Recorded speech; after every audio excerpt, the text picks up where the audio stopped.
안녕하십니까. 인투자 어렵 성팀장입니다.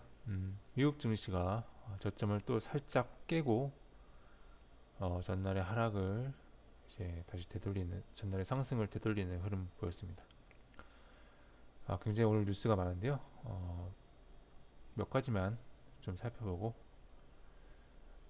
설명드리겠습니다.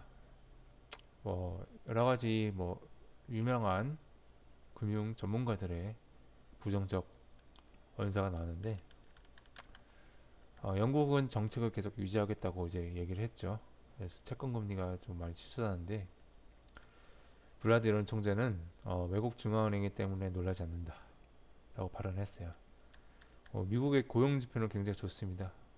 미국이 고용이 좋은 이유는 아무래도 이민자를 그동안 막았고 그 덕분에 영향이 좀 있는 것으로 보여져요.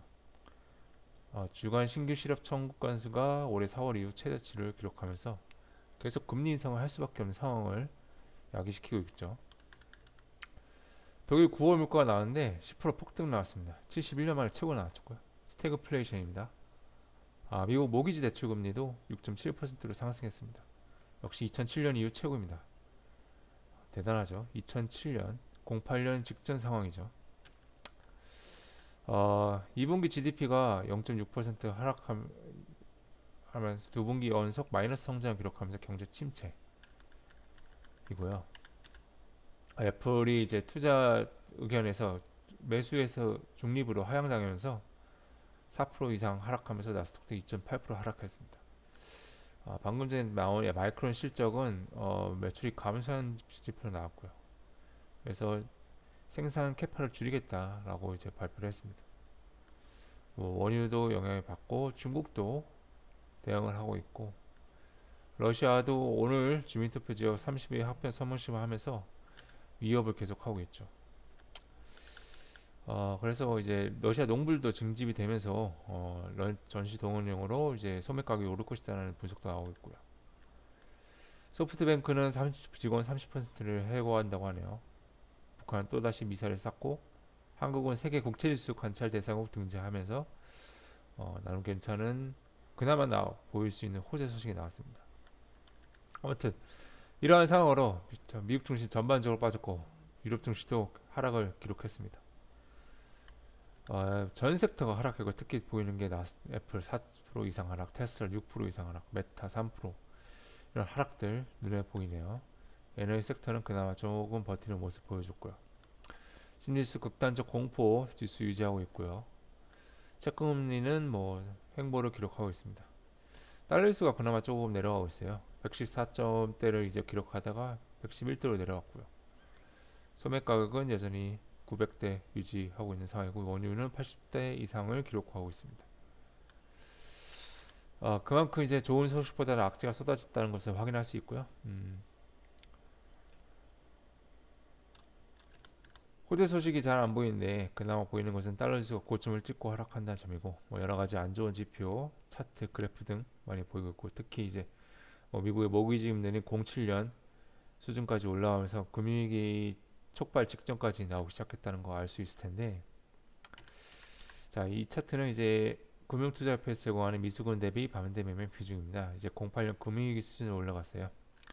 서머스는 지금의 수준은 07년 금융위기 터지기 직전 수준이라고 언급했죠. 모기지 금리도 그렇게 일조하고 있고요.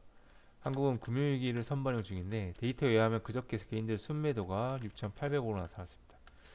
잔인한 현실인데 날이 가면 갈수록 이제 개인 투자자들의 물타기 여력 한계가 올 것으로 보입니다. 지금이 마지막이라고 단정 지을 수는 없겠고요. 중요한 일정들이 눈앞에 다가오고 있기 때문에 잘 대비하셔야겠습니다. 일정을 말씀드리면 10월 1일부터 7일까지 중국 국경적 휴장이고 10월 12일 날 우리나라 금융통화위원회에서 금리를 올리고요. 13일, 14일 날 G20 재무장관 연차총회 있고 13일 날 미국 9월 CPI 예정돼 있고요.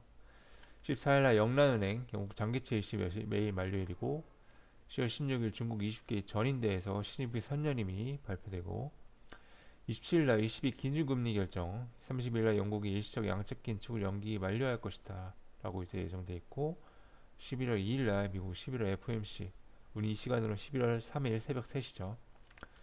그리고 11월 8일 날 미국 중간선거 예정돼 있고 11월 15일에서 16일 날 G20 정상회담 예정되어 있습니다. 중요한 거는 이 일정들입니다. 그렇기 때문에 이런 정치적 위기에서 중국이 3연임을 완료하면 락다운을 풀고 경제를 회복시킬 것이냐, 그리고 11월 FOMC와 중간 선거를 앞두고 뭔가 경제적으로 부담이 될 수 있는 조치를 유예할 것인가, 이것이 굉장히 중요하다고 볼 수 있겠습니다. 그래서 현금이 있으신 분들은 최대한 움츠리시고 신용이 아직도 많으신 분들은 마인드를 잘 유지하셔야겠습니다. 여전히 시장은 관망으로 보고 있고요. 종목 기타니스도 좋은 소식이 사실 별로 없어요.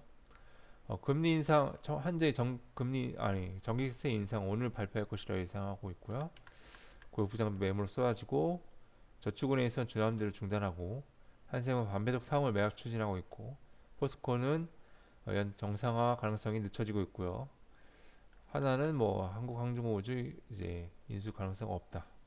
뭐 이런 얘기 나오고 있고 삼성 파운드리가 그나마 분기 매출 7조를 돌파하고 있다. 근데 영업이익을 봐야겠죠.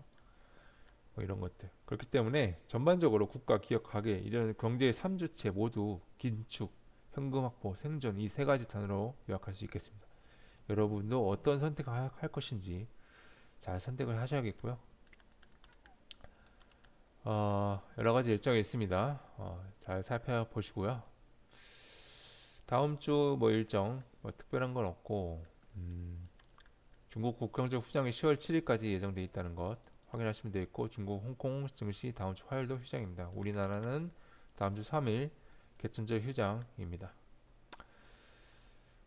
네, 자세한 기사 내용과 자료를 보고 싶으신 분께서는 아래 칼럼 주소 확인해 주시면 되겠습니다. 그럼 오늘도 성공 투자하시고 9월 잘 마무리하시고 연휴 잘 보내시고 다음 주 화요일 날 뵙겠습니다.